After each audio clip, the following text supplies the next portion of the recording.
nitie gik moko miketo budgeted corruption nitie iye kanyo imede samoro sani wachomo yiero hang' ne ka iye kanyo nitiere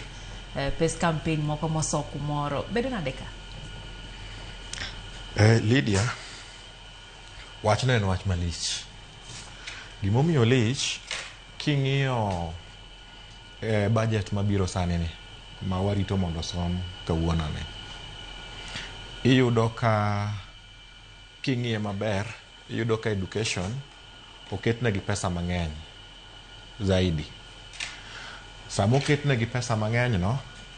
iyudo ka e parliament kacha CDF be ochako oketnegi pesa mang'eny kasto kichake luwe machiegni sana e wach mar education no iyudo ka security boketnegi pesa mang'eny koro kikawo gini kikele e wach mar siasa namba achiel jotendwa kawo wachni to gikete siasa kar ng'iyo gima nyalo konyo jopiny nikech sama okawo bilion 780 to kete wach mar puonj kasto gikawo allocation moro giketo kar CDF king'iyo kaka jogewa moko to tiyo kode maber lakini jogewa moko to koro ok ti kode maber ahinya kendo nen kwayo marwa kaka jopiny ni kade ber degi pesa mar education magikawo magiketone CDF degi duoke piny matin nikech CDF yudo ka jogewa moko josiasa wa moko tiyo kode makoro en okawe ma gini chalo mana gire mar ot ka oneno ka Lydia ok more Lydia no ok mi check to kendo anyisi gima anaseneno ka okaw principals mag secondary okete e room kamoro tiluongo to ka in ok dwa tinyisi ni in ok igonwa kura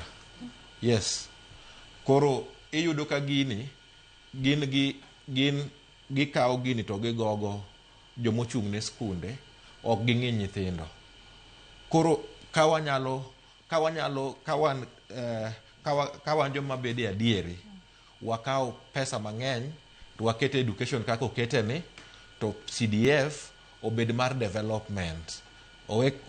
kokete mar school fees be nitie jok mago kode kona shida namba 2 ma wantiere go kaka jogewa osewacho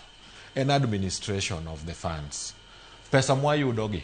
kaka itiyo kodgi e kama koro tabu wuoke nikech king'iyo kata mana wach mar pending bills mantie counties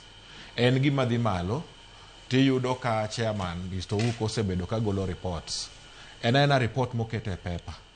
to ng'ama dwa ni mondo koro chul gini be onge ji ng'ato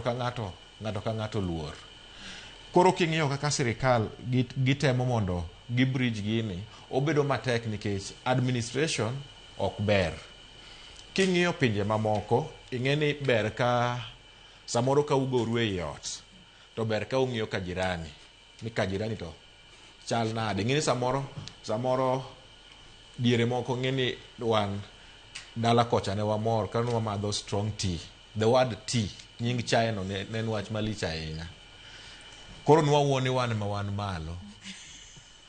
koro chieng' moro kwa wuotho matin kanyo to wayudo kaka nitie joma madho white tea mantie gi chak koro king'iyo pinje moko kaka watigi kaka South Africa king'iyo South Africa kaka gitimo administration margi mar weche usurugi iyudo ka South Africa kodoke collection ng'ato ka ng'ato ma japiny ong'eyo ka wadwa ni Lydia ni en ohala mage motimo mondo kelnwa pesa Lydia biro golo statements ne maber nikech ong'eyo ni pesa ni idhi tige yo makare lakini Kenya ka yudo ka ji ok dwa golo gigi nikech ka ang' Lydia miya gige ne to kiny yudo ka kete social media adhi godo campaign atero ne ng'amo ndike tich koro yudo ka kanye makoro tabu wuoke koro josiasa wagi gimbe gikonywa wach mar administration sana bunge mamalo ka ginyalo keto measures matek ni ka watimo allocation to kwatimo allocation ne school, to school onego report nwa bang' ndalo maromo nade kaka pesa gi otigo. Auditor General nitie, controller mar budget be nitie. Jogi miyowa reports, lakini ripodege gi iyudo ka samoro kendo ka gi onyono weche kaka mag CDF, kar CDF kanyo ane serious kabisa. Ka ginyono kaka CDF, to iyudo ka jotendwa gi kendo be chako go koko e bunge kucho magidwa ma